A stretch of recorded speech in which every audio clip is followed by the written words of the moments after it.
The subcommittee will come to order. I note that today's committee activity will be I object to viewed. this joint hearing pursuant to the House rules. This joint hearing requires unanimous consent, and I do not consent. You are recognized. May I ask the basis for the objection from the ranking member?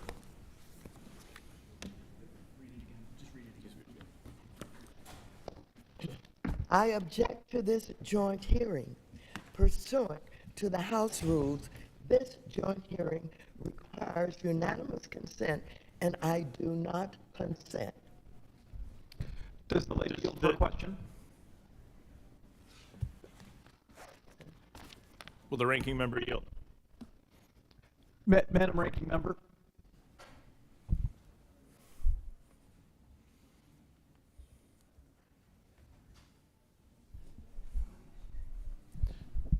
Mr. Chairman, I would ask if the lady would yield for a question. Will the ranking member of the Committee on Financial Services yield to a question?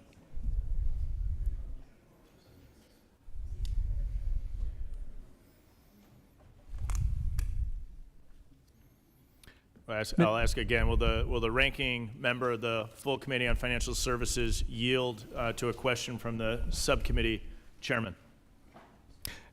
Mr. Chairman, I would just note by way of context for the ranking member, I understand your objection, or I understand that you've made it. I just want to get a better insight into what is the basis of your objection, so that if there's something that we can do to remove that problem, we can work in good faith to do so.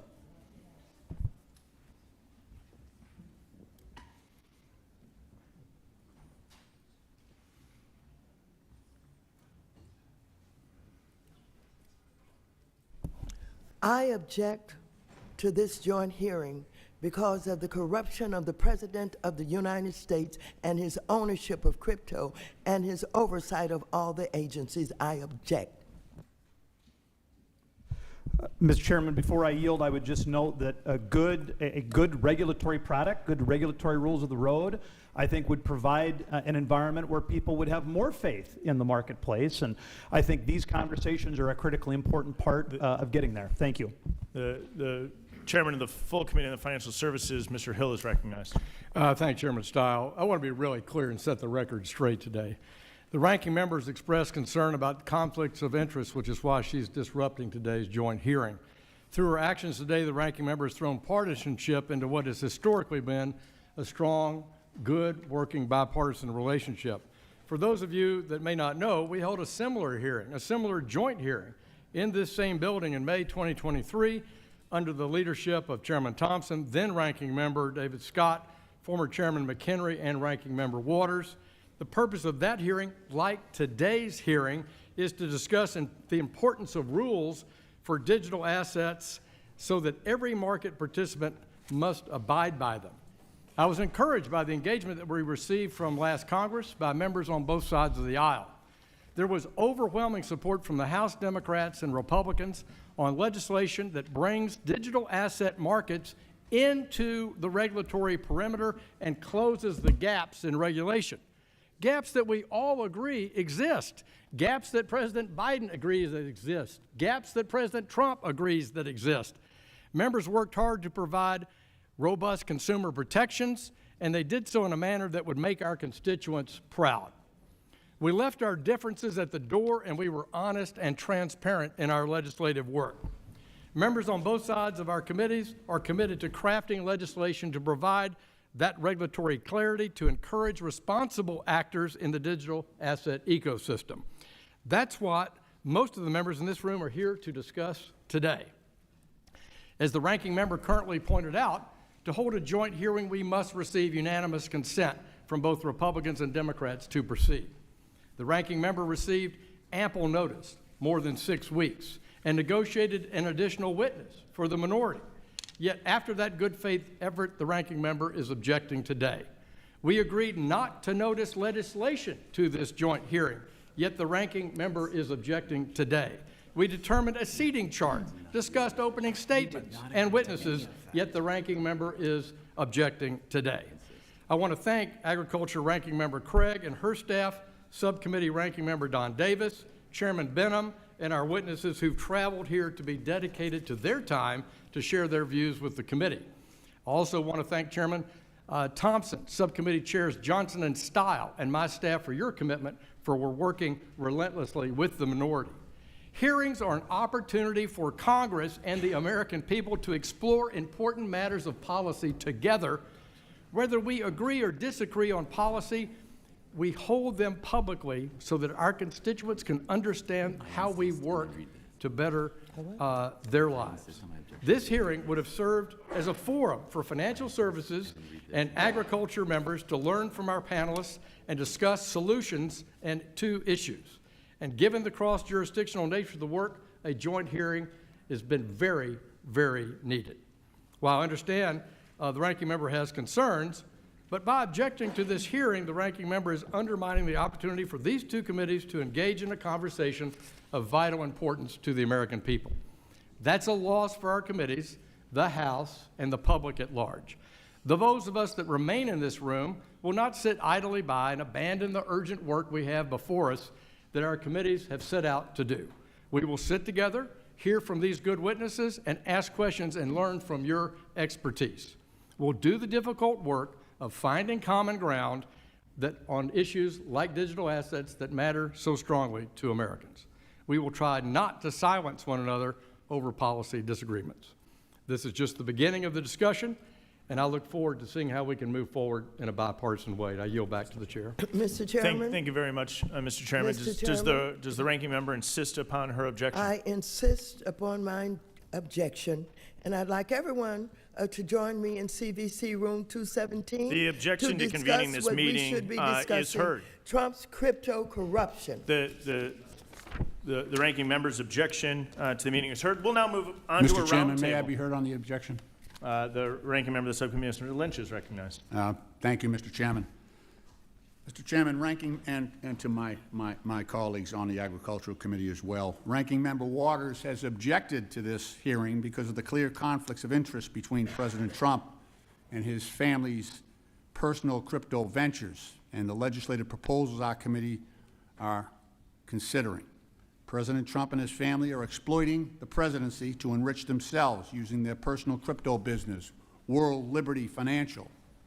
Never in American history has a sitting president so blatantly violated the ethics laws, I asked the ranking reclaiming member. my time, The gentleman was offered a moment to comment. The gentleman was offered a moment to President comment Trump's on the crypto objection. dealings are The estimated gentleman is to no be a longer total of recognized. $2.9 billion The gentleman in is no value, longer and nearly 40% recognized. of his You will total be wealth recognized during between this hearing. issuing a meme coin, The governance gentleman, token, and Mr. Lynch, would be USDI noticed if he was in a stablecoin, hearing. of which He would have the 75% of the ability proceeds to speak go under to the the Trump protections that are family. provided in the House Every detail rules. of his dealings contains Ranking a Member conflict Lynch, you are of no interest. longer recognized by the chair.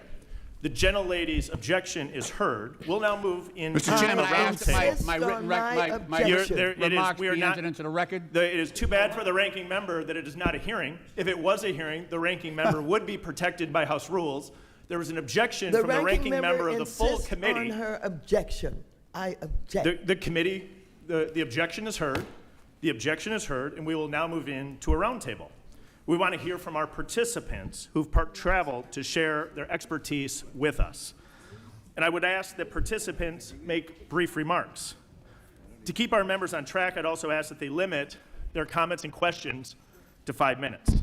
To open the roundtable, I'd like to ask Agriculture Subcommittee on Commodity Markets, Digital Assets, and Rural Development Chairman Johnson to offer remarks. Well, a rose by any other name smells just as sweet. This is the second public event these two committees have done together. I think it's a remarkable degree of cooperation and partnership, and I think it builds on the work of last term where Democrats and Republicans, ag and financial services worked together to get things done. And for me, today is we get so lost in some of the terminology. You know, what about the Howey test, and what about this, and what about, custody, and these things matter, but ultimately to me it comes down to two gentlemen, Mark and Mike. The Ag Subcommittee, or maybe it was the full committee, I forget, had a really good hearing a couple of weeks ago where we talked about the real-world applications that, and Don Davis was there and helped me manage that subcommittee hearing, where we talked about the real-world use cases of digital assets and blockchain technology, and how they can enhance the lives of everyday Americans. Mark Tague, a fourth-generation cattleman in Oklahoma, he co-founded Cattle Proof to improve those cattle markets. Mike Horton, an engineer in California, developed GeoNet to create an accessible worldwide precision mapping network. These are real-world problems that these gentlemen have used blockchain technology to help solve. Without tokens, the blockchain wouldn't work, and neither Cattle Proof nor GeoNet would exist. And so let's not forget these stories as we talk through the CFTC and the SEC and jurisdictional battles and the Howey test and decentralization, exempt offerings, and secondary trading. This legal discussion only matters because if we get it right, it will empower entrepreneurs and it will encourage innovation. If we give Americans like Mark and Mike certainty about how to build with digital assets, they will create better services that improve our country. So to me, that's really the point of the hearing. The regulatory framework only matters because innovation matters. And I do want to close, Mr. Chairman, by thanking our panelists for traveling here, for taking their time to prepare their remarks and to help make sure that we get a better product. I would want to thank my colleagues on the other side of the aisle who stay here and continue to do their work. Ultimately, the world is run by those who show up. And for members who've shown up, they are giving a beautiful gift to these committees, to the House, and ultimately to the American people. With that, I yield. Gentleman yields back. I now recognize the ranking member of the Agriculture Committee, Mr. Davis, to offer remarks. Thank you, Mr. Chair, and to the witnesses who are here this morning. I strongly believe the future of American innovation depends on our ability to lead in the digital economy. Digital assets and blockchain technology are not passing trends. They are foundational technologies with the potential of revolutionizing everything from financial services and supply chains to how we deliver aid, store data, and connect rural communities to global markets. And if we want to ensure that innovation continues to flourish, we must provide a clear and forward-looking regulatory framework. And that means working to bring certainty to innovators, investors, and consumers. We must clarify the roles of the SEC and the CFTC. Reduce regulatory fragmentation and ensure the rules reflect the unique nature of this technology. I also emphasize the enormous potential digital assets hold for communities like the ones that I represent in eastern North Carolina. This technology could unlock new pathways for rural development, financial inclusion, and economic resilience. But that can only happen if we create a policy environment that fosters innovation while upholding market integrity and investor protection. Let's be clear. American leadership in this space is not guaranteed. Other countries are moving quickly to attract talent, capital, and infrastructure.